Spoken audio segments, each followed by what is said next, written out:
Hi, I'm Daniel Isengard. Today, I would like to talk about speeches in recitals.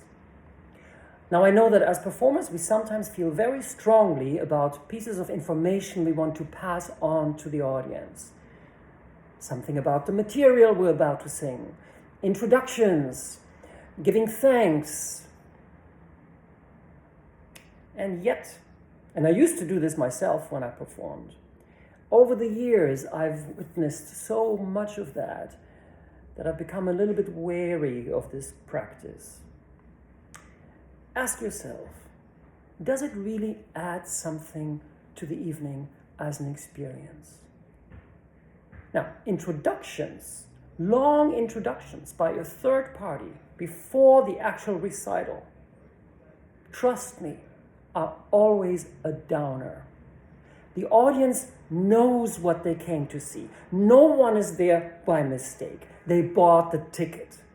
You do not need to have someone tell them why they're here, what they are about to see. You have to just let it happen. Trust the material you chose to do the work for you. You see, the problem is that when we give them just information through speech, we enter a different realm, the realm of the intellect. The audience perceives and receives this with a different part of the brain than the part of the brain we want to engage, the part that is being abducted by us into the realm of magic, of artistry, poetry, music, performance. Ask yourselves, is it really worth the risk to demand of the audience to continuously switch back and forth between these different parts of the brain as we work so hard to pull them into the magic, which is the reason why they came?